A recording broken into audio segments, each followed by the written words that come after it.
Hello and welcome back to the Razer Think Fast Season 2 here on HeflaTV 1. This is going to be a best of one in the group stage between Rize Gaming and Obscured by Clouds or OBS. I'm Grandis Feet and I'm going to be joined by Mike Loris for this game.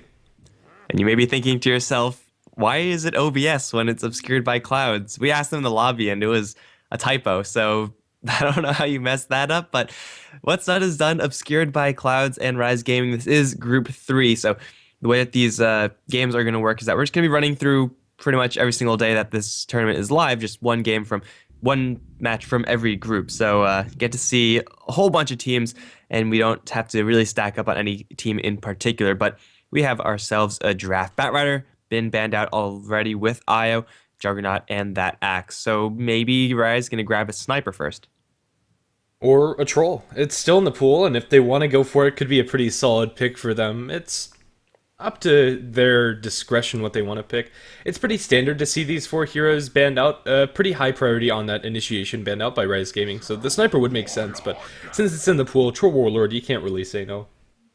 Yeah, that's the hero that I think should be banned a lot more than he's picked. Like, I feel like as far as these super powerful heroes, Troll Warlord is the most powerful and also the most picked. It seems like teams are just more scared of the axe generally, although we have seen axe get a little bit further through the drafts nowadays. Troll Warlord is just absolutely oppressive. I think the real strength of the hero, like if you're looking to change him, is that he does his laning stage a little bit too well.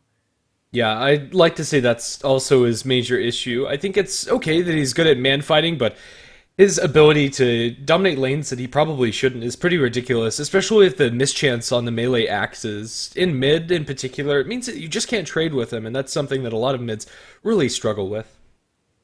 All right, so we'll see what mid OBS decide to pick. Knowing that Troll Warlord is most likely going to be going towards that mid lane, you could outrange him. You could just sit on him with a couple of heroes. Sniper is still in the pool for OBS, and maybe they're going to decide to grab that one. Maybe with a Clockwork. I actually do like that opening quite a bit. Just really doesn't matter what the enemies grab. If you first pick Sniper Clock, then it's a pretty solid way to start. But Bristleback, that's not too bad either. No, definitely not. Going to offer a tanky frontline for OBS, and they'll follow that up with the Lion. This is also a decent way to deal with the troll, just constantly kite him around, stack some goo on him, turn him into a frog, earth spike him up, and with that extra bit of burst damage, unless Troll is packing a BKB, he is pretty manageable inside teamfights if OBS get off to a good start. And as Troll Warlord in a fight, you never really want to be in the ranged form, but up against a Bristleback with that really, really high amount of slow and kite ability with that goo, you will probably have to be a little bit more diligent about switching between your ranged and melee form. And if you aren't in your ranged form for a good portion of the fight, then your damage output is going to drop, and your utility in the fight is also going to drop by quite a significant margin. Bashing does add a lot of utility to that Troll Warlord, and is generally not as impressive as a hero when you're stuck in that range form. So it's a good hero to see from Obscured by Clouds, but oh man, we're going hard in the paint right now. Rise Gaming, second pick Spirit Breaker. I would say this is a little bit more okay if Obscured by Clouds did go for that first pick sniper, but right now there's a lot of bashing and a lot of attack speed, and it's going to be an RNG game. Yeah, it's a lot of fun to watch this combination. It's pretty ridiculous and infuriating when you get caught at the back end of getting chain bashed between the Troll Warlord and the Spirit Breaker. If they're sticking on a target, there's no way that you can actually get out of there alive. BKB or not, you're just going to get constantly bashed in the face. You need ways to kite them around and keep your distance, but that's also pretty darn difficult. I'm okay with Spirit Breaker getting second picked up, even if it's not the greatest of picks. It's a Spirit Breaker, and you can't say no. I like this ban from Obscured by Clouds, and they're going to take out the Sniper. You really don't want to be playing Sniper against a Spirit Breaker. The hero has no way of responding to an incoming Spirit Breaker, like no Zeus Lightning Bolt to knock the Spirit Breaker out of his charge or anything like that. And if you get hit with a charge, you're most likely going to get hit with a whole bunch of other skills as well. For Rise, they're going to take out the Storm Spirit. It seems like they want to be the only ones initiating. Maybe they're going to take out the Clockwork as well. Spirit Breaker initiation, though it is a form of initiation, isn't exactly what you want to be relying upon, because it is typically pretty slow, and you don't really get to pick your battles very carefully. Oh, definitely not, and well then, we'll just have to wait and see. Rize Gaming, I'm going to assume that the Spirit Breaker is going to head as a 4 position support or in the off lane, although I'm not exactly sure which, but that still leaves Rize Gaming lacking a support and one that can pick up the slack when it comes to buying wards and what have you. Something like a Dazzle could be pretty nice for them, offering a little bit of extra armor against the Bristleback, maybe saving somebody from a line, but more than anything, just having really nice utility for the team.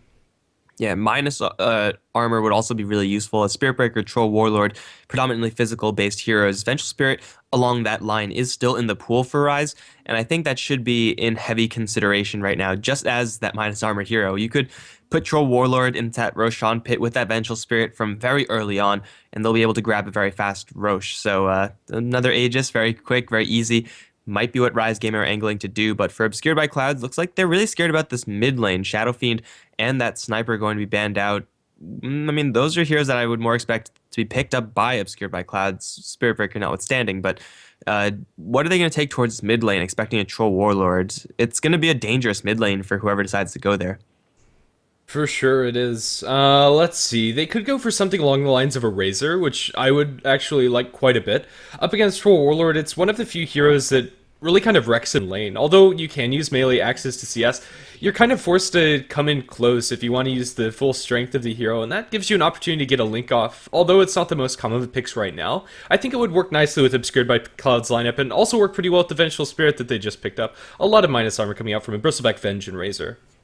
Yeah, that would actually be pretty sweet. I'm not really a huge fan of Razer nowadays in Dota, but I think in this scenario, if you know that you're well, so far, 2 of the enemy heroes are going to be very heavy in the right clicks, then Razer is the hero that you want. It's a hero that may not respond great versus the Spirit Breaker, since the Razer does take a little bit of time to get going. But this Zeus pick isn't really going to change the effectiveness of Razer that much. It might even make the Razer a little bit of a stronger pick, since he typically tends to be a little bit tanky, and he also will have a good response to the bolts and arc lightnings with the Razer's passes. But we'll see if Obscured by Clouds decide to go down that line. For Rize, they have a lot of high range threat, but don't really know where their strategy is actually going. Is this Zeus going to be played core? Spirit Breaker, is he going to be played core? I don't know if I've ever seen that before. Usually it's a 4-position heavy roam Spirit Breaker, but Rize, they have a lot of ways to go, and it really is, again, as you said, up to them as to what strategy they decide to go for right now. It's a really scary global ganking strat already coming out from Rize. With the Thunder God's Wrath in the Battle Trance, Spirit Breaker is a one-man army and can get kills consistently on the Lion Venge. Maybe not the Bristleback, but with any support. Like if Troll and Spirit Breaker are there, even the Bristleback can't be safe. So, I don't know, maybe they are just going to go all into this global strategy and pick up something along the lines of an Invoker and throw that towards mid. That would be a pretty interesting way to go, and it's been so long since I've seen Invoker, dude. Like, he sometimes can get it done, other times is just, like, not gonna do anything in a game ever, but who knows? Maybe today is gonna be an Invoker day, maybe it's not. What else could it be? I mean, the mid lane is gonna be so dangerous for Obscured by Clouds, but they can also look towards their off lane, perhaps. Clockwork is still in the pool if they want to get some initiation, and Obscured by Clouds are currently lacking that. Rize Gaming don't have a ton themselves, but the initiating heroes, the list is growing smaller. Yeah, Clockwork is pretty good against Spirit Breaker. There's probably nothing as funny as watching a hero inside Cogs trying to get off a spell that they just can't. But instead, it's going to be a Phantom Lancer for them, so probably bumping the Bristleback into that off-lane role is... let's see, what are your thoughts on PL? It's a pretty interesting choice by them. Yeah, it's not too terrible right now. I mean, Phantom Lancer is going to be that super late game oppressive hero that you're just going to sit back, turtle, and farm with. And the heroes that OBS have in order to buy the Phantom Lancer that space are pretty good ones. Like Lion Vengeful Spirit, that's a very dangerous ganking combo. If they gank any lane, really, the amount of CC they'll provide for the Bristleback or for the PL will most of the time be getting you kills unless you really screw up.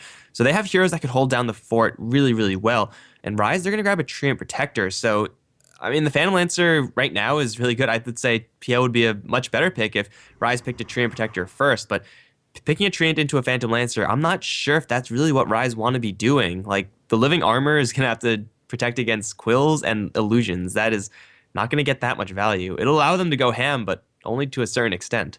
Yeah, I think there's a window where Living Armor is going to be amazing. Up until, like, level 5 for the Treant Protector, that's...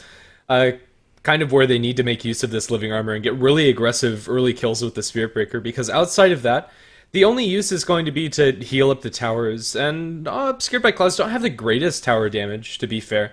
and maybe it's going to be enough to give them that opportunity. But I think one of the biggest things that Rice Gaming would want to do with this tree is get up an Aghanim Scepter and set up kills globally with that. But that's not going to come online until a very long time, unless they throw this Tree Protector in some sort of farming role, and that's not going to happen ever, I want to say.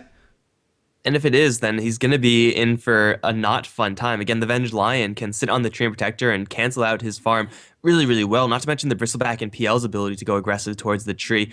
If the tree does get into a man fight, he does pretty decently with the Living Armor, Leech Seed, health regen, and of course his enormous base damage. But you can only rely on that for so long when you're up against so much damage from OBS. So I'm not really sure if this trait is going to be placed in that farm role. And even if he is, I don't know if he's going to be getting much done there. We have Queen of Pain and Enigma being banned out by either side. So Obscured by Cloud still looking for their mid lane. And really, I don't think much has changed for the mid lane unless, wow, okay. That's actually pretty cool. It's been a long time since I've seen Necrophos, but I think he's reasonable here. Yeah, up against a Troll Warlord, there's not much that they have to worry about, but this last pickup for Rize is really going to make it hard for the Necrophos. Ancient Apparition absolutely destroys the hero. Whenever Ice Path lands onto Necro, he's incredibly frail, especially in combination with a Zeus ultimate and Thunderbolts to follow. It is going to straight up counter the hero, and although in theory I think Necrophos is a pretty good pick here, since they're only up against pretty much a solo core troll as the only thing that they have to worry about, and in that sense Reaper's Scythe is going to be amazing. The heals from Death Pulse and the Sadist are not going to be reliable this game. It is going to be a very aggressive global strat coming out from Rize, and we'll have to see if they're able to put it together. If OBS are allowed to play their game, I really fear for Rize's chances. But either way, go ahead and introduce the Radiant side. It is going to be Obscured by Clouds. Maxi is going to be taking up the off-lane Bristleback, or supporting duo. It is going to be a Copyright 3 on the line. Immortal Raka going to be playing on the Vengeful Spirit, leaving our last two to be Werewolfie on the Necrophos, and our Phantom Lancer played by Ruin. And for the Rize side, they're going to be putting Jinx God, the Spirit Breaker, on an off-lane role. Pretty interesting to see that, although with the Ancient Apparition last pick, you can understand to see why that's a thing. Mastermind is going to be playing the Zeus, most likely mid with Miranda on the Ancient Apparition support. It's Raz on the Troll Warlord, and up towards top, Lair GG is the Tree Protector, has Boots first. And a Boots First Tree Protector is one of the most threatening heroes in the game. Having a 350 movement speed tree run at you with 85 damage at level 1 with no stat items is absolutely terrifying. Yeah, for sure. And then add Leech Seed on top of that. Even a Bristleback needs to be very careful about getting punched down by that tree. For the time being, Obscured by Clouds are walking down towards the bottom rune spot area with 4 of their heroes, as they'll like to secure this pretty heavily. It's going to mean that top's uncontested, so we're probably just going to see a bounty rune for bounty rune trade. I don't expect Tree or the Spirit Breaker to get this one, unless maybe if they got a point in Nature's Guise, but no, that's not going to happen. Either way, bounty rune down towards bottom, give it to the Venge, bounty rune up top towards the Zeus. That's going to secure a very fast bottle for Mastermind, as he'll have that with his tick gold in just a matter of seconds.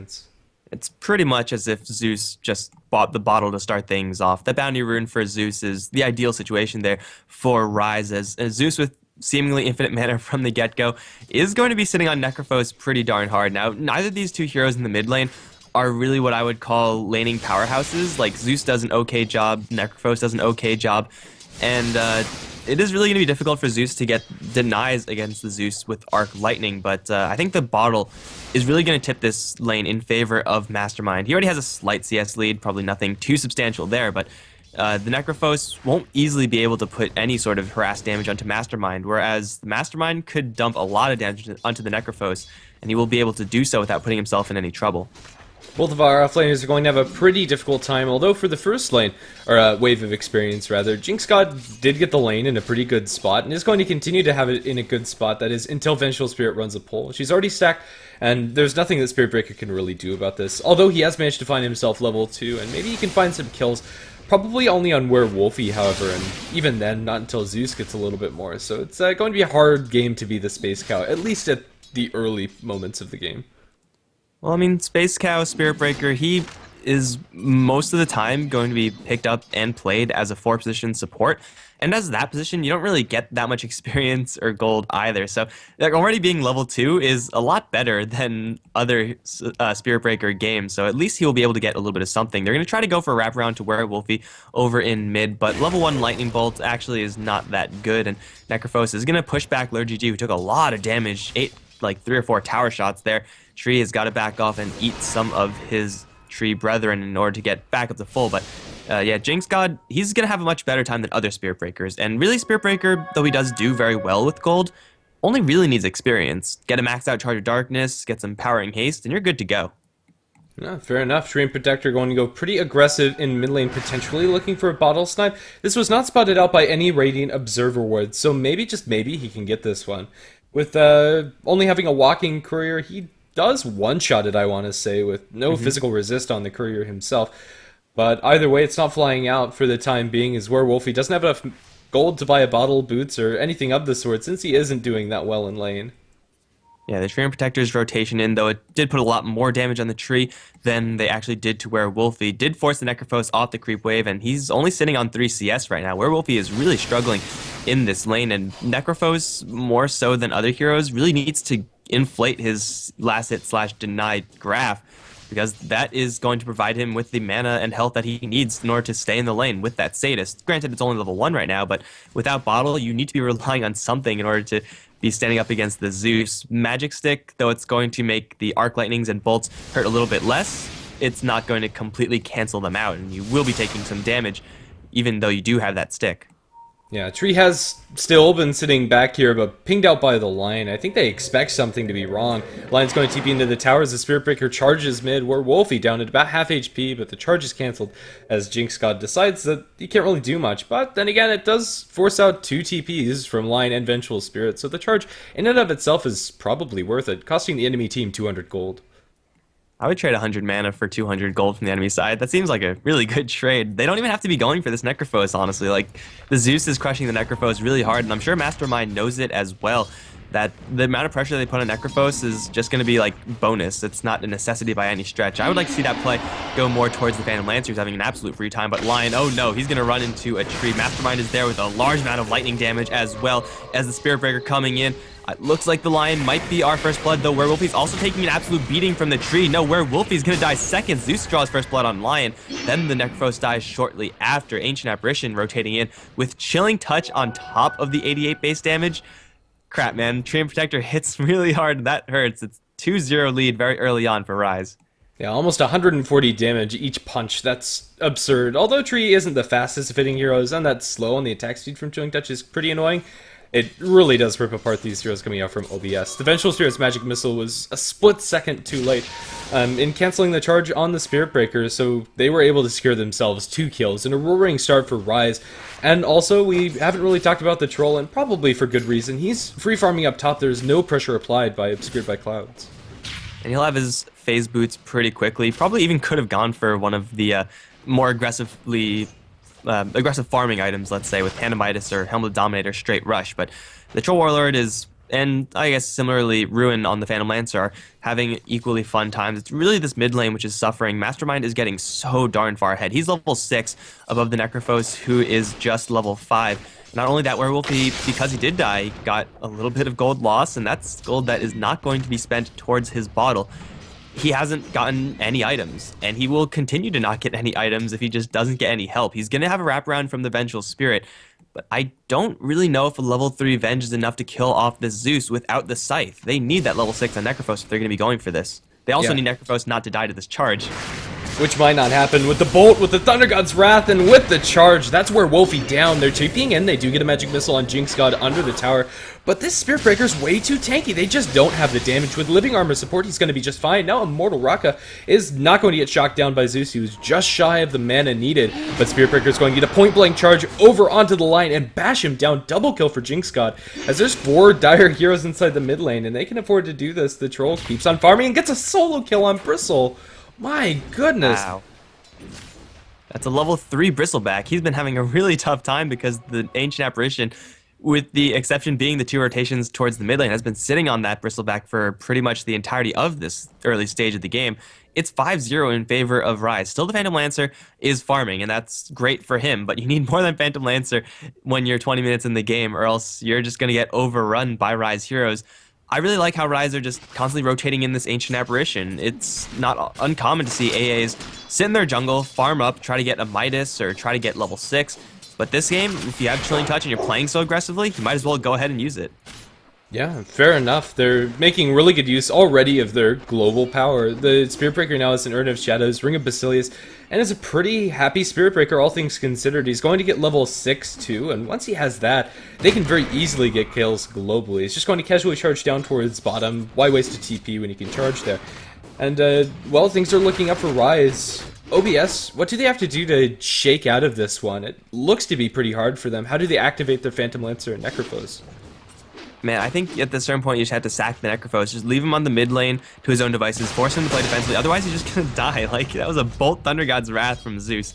So easy for Mastermind to get those kills since Necrophos wasn't really healthy to begin with. But the more time that these two supports from OBS sit in this mid lane, the more time they're wasting. These heroes, these support heroes, need to get their ultimates. Lion with Finger of Death can very easily get OBS a couple of kills, especially when you combine it with level 6 from Necrophos. And if you get those levels on the supports, you actually have a chance, but the levels from OBS just aren't there. It's 3, 4, and 4 on the Lion, Bristleback, and Vengeful Spirit, respectively.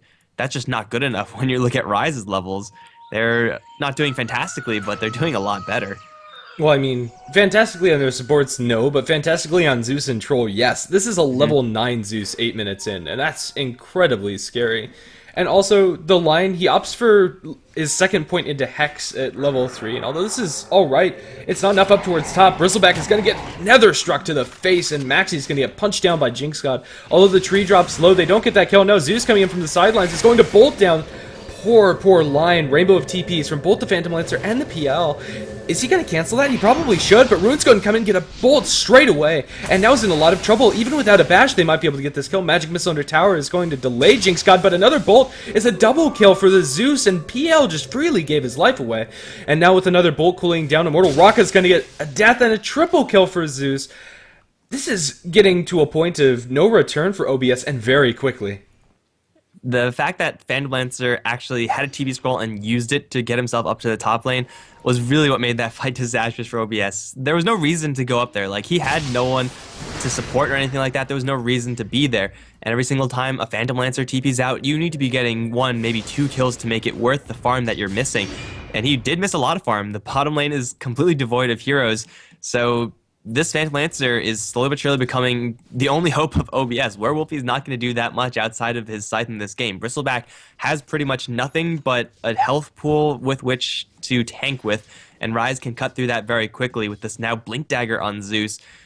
Their supports are still not getting that much experience. I don't know. They just need to, like, put all the shields up, but if you shield up too much, then eventually Rize are going to just overwhelm you with farm and, well, actually, or just kill you. Werewolfie is charged once again, and with a Blink Dagger on Mastermind that's coming right before the charge lands, Werewolfie is so dead right now. Oh, they missed the bolt, actually. I don't know how you do that, but he's still going to go down regardless. Yeah, it looks like he was just getting a little greedy with the range. Thunderbolt is a lot farther coming out if you ground target it, and I can understand him missing it. It doesn't matter, though.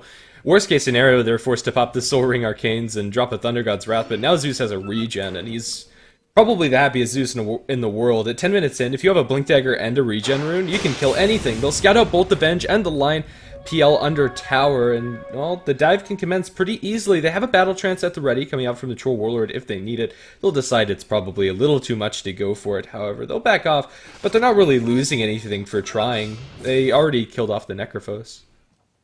And man, Maxi up towards top lane is going to be in a little bit of trouble as well, because here comes the Troll Warlord. He's going to pop into his melee form. Battle Trance is there as well with the slow from the Ancient Apparition. Maxi pretty tanky, but not tanky enough. This Troll Warlord just embarrassed the Bristleback's health pool right now, and Wolf Jinx God is in a little bit of trouble. Is he going to be the first kill for OBS? This guy's tanky as well with a scythe that will be lethal.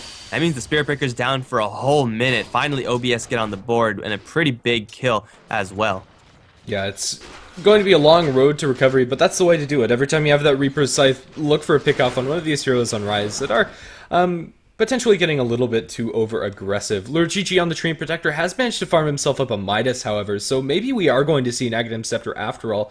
At only a 10-minute Midas, he's actually a really farm tree. Lion in mid lane going to eat a handful of bolts. They will turn around for the Earth Spike. Mastermind does not have Thunder God's Wrath. He'd previously used it. Ice Blast going to be flying mid, not going to land onto the Zeus, but does land onto Werewolfie. He's dead. There's nothing you can do about this. Zeus, all he has to do is charge you once, and he's going to do that. Now kill off the Venge too. Very close, going to survive with hardly hardly any HP. Immortal Rock is going to be glad that there is no Thunder God's Wrath, but now there is! Oh dear. This is a double kill if he drops it now. Zeus, where's your mana? Use your Soul Ring, kill them off! Kill them, Zeus ulti. Zeus Do now!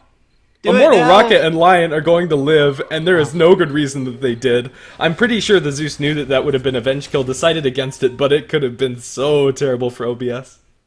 Zeus giveth and Zeus taketh away. 5-0-5, and the Thunder God is going to decide to show a little bit of mercy, but down towards bottom lane, Ruin is going to get lured into an Ice Blast. He's going to juxtapose out of that overgrowth, or doppelganger rather. Juxtapose no longer is, yeah. Then the Phantom Lance will just go down regardless. Liturgy is going to draw that kill. That was pretty sweet bait from the Treant Protector. Was almost pretending that he was like disconnected almost.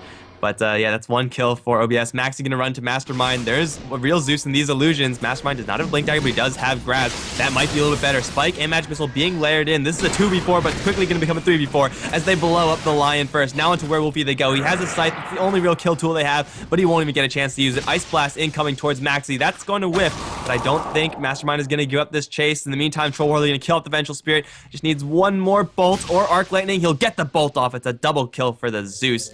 It's 1-19 right now, and that's it. We waited a long time for this game, and 13 minutes, that was kind of sour. Sour. Yeah, we'll leave it at sour, but that was a very well-executed and well-played game coming out from Rize Gaming. OBS, unfortunately, just didn't have anything going for them. They effectively lost all three of their lanes, and after that Phantom Lancer TP top and died, I think that was pretty much the nail in the coffin, in all honesty. Well, congratulations to Rize. They're going to be one game up inside their group. I'm not sure how that affects the standings or anything of the sort, but... No standings yet. No standings yet. Either way, thanks for tuning in. We've been here on HeflaTV 1 with the Razer Think Fast Cup 2. Shout out to Razer for sponsoring the tournament, and, well, hope to see you soon. We'll have some more games here on HeflaTV 1, but the stream will probably go offline. Those will be later on in the evening, and you can bet on those on Dota 2 Launch. They'll be from the Join Dota League, so make sure you tune in for those. I've been GrandSV, he's been Mike Loris, and we'll hope to see you later.